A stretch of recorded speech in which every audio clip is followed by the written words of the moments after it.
So really how we took advantage of tax incentives here in DC as part of a larger narrative of how we actually started. So if you don't mind, I'll start with the story of my background and then progress through how we eventually ended up taking advantage of all the wonderful incentives that DC has to offer. I was in Iraq back in 2006, 2007 on the tail end of a 15-month deployment.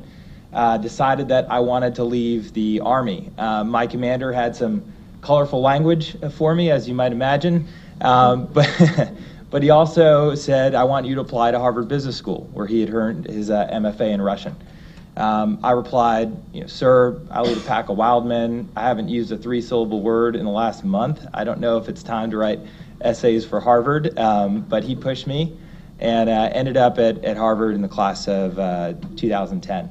Met another Army Ranger there. We had a conversation, and we said, hey, with all the businesses that are trying to give back to the military community, why isn't there a community online or a way for them to do that? And for a variety of reasons, which I won't go into, it turns out the government doesn't provide a digital identification mechanism to authenticate military or veteran service. And that is the gap that my company is filling through some strategic relationships with USAA and some other big companies, and enabling everything from military discounts to employment opportunities across the web. So in Boston, have a tech company. I'm not a technical guy by trade, so the immediate problem was, where do you go to find technical talent?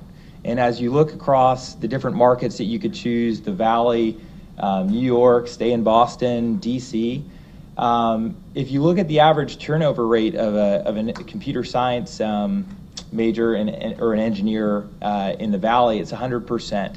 So they literally have 100% turnover year over year, where if you're hiring someone, they're out of the company and you're back out recruiting again. And that's a tough position to be in as a founder of a company.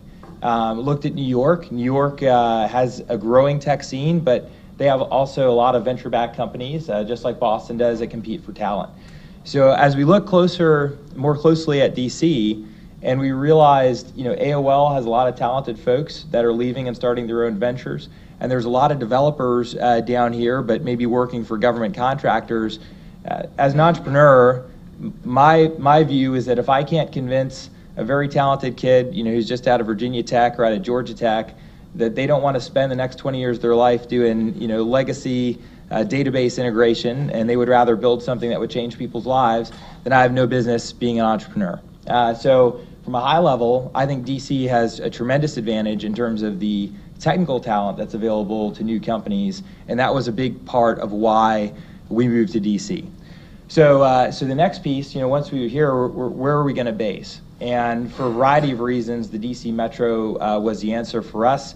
Unfortunately, for us and for my fiance, Fortify VC didn't exist at that time. So, when we were doing the analysis of getting an apartment and office space, that didn't make sense. So got a 3-bedroom townhouse, and literally everyone in the company, about 6 or 7 of us, lived and worked in the townhouse, which was a relationship that lasted all of about 3 or 4 weeks before my fiance found a new place to live. So the next question is, now that you're looking at who do you hire? Why is DC Metro the right place? If you look at over the last 10 years, DC's realized a 23% rate of growth, or total growth rather, in population of ages 20 to 34. It's all the growth of the city. So if you think about technology, you need younger folks who are on the cutting edge, who are hungry, who are looking to make a difference and make an impact. DC was the right place for us to locate because there was the right talent, not just in the tech scene, but just a youthful population overall. And the next piece was, who's a good advisor for us to let us know about the incentives that DC has available for a young growing tech company that literally is just starting out. We're all living and working in the same house. So called up Peter Corbett over at iStrategy Labs. If you're familiar with Peter, you'll know him very well. He runs the DC tech meetup scene, and thanks to David, I guess he even has a fake Twitter account, which is a good indication that you've made it. No, that's true. Let's make sure that's clear. So Peter directed me over to Michelle Hoffman over at Hoffman CFO. She's been wonderful to us. We worked with her over the last year, and she does the CFO consulting and accounting for Peter's firm as well. And when we had the first meeting with her, we ran down the list of incentives that David had up here on the screen.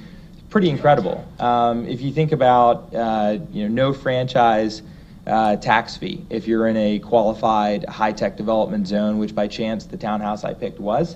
Got lucky there. When we made an office move a little bit later, we actually did our diligence up front, made sure that that continued to be the case. Also realized the tax benefit in that the hardware that we purchased for the business was not subject to sales tax. And over the last year, we've realized a 10% wage credit in terms of the taxes that we paid to employees that we had brought into the DC Metro. So, that's really been wonderful, and I would suggest, if you're just starting out, having an advisor like Michelle or someone who is experienced with the incentives and make sure that you're not only aware of them, but you know the right way to claim them is going to be a very important thing for you to make sure that you take advantage of all these great policies. The one thing as a founder that was really important to me, and this will just dovetail into the next section and I'll close, is exclusion on capital gains. So right now, as the Form 399 works, and I saw the 3%, but I hope there might be a grandfather clause on that, because right now as it reads is that if you hold qualified assets for over 5 years and sell them, there's no capital gains tax to a DC resident. And I can tell you that is a powerful incentive to stay in DC once you started a tech company here. And it's a powerful incentive for investors. So not sure how that pending legislation will affect us, but would appreciate if Jen and David would look into that, because that's been an important part of our decision to maintain offices here, even though 3% is still excellent and better than Maryland and Virginia on that respect. So the final thing that I'm doing now is that the Bay is very lucky to have a vibrant ecosystem of entrepreneurs, some of whom have realized IPOs or exits, and now go on mentoring and investing in other companies, and that's a big reason why Silicon Valley is so successful. So I'm working right now with Evan Burfield of Startup DC, and what we're trying to do is develop a network of angel investors on K Street, all the folks, the policy wonks, and very bright people who have 25 to 50K but are putting that into restaurants or other ventures instead of into high-tech companies that can really realize tremendous growth. And Living Social is just one example. In 4 years, going to 1,000 employees. Over the last year, we've created 25 jobs, have gone from literally one person to 25. And so really trying to create an ecosystem where there's a network of capital here in the DC Metro. I happen to be very fortunate to have David Tisch of Techstars as an early investor in my company. So the majority of the capital that we raised was from the West Coast through connections that he brokered or from the New York scene. But I would love to create an ecosystem here in DC of angel investors that could take advantage of some of those policies and fund other new companies, because oftentimes, and I'm well aware of it, the difference between getting funding and not can be pretty marginal. But if you do and you give folks an opportunity, the benefit to the community at large, if they make it, is such that one success can lead to many others to follow on. And so with that, that's been my experience. I think DC is the wonderful place to grow a company, and we have no plans to leave anytime soon. So.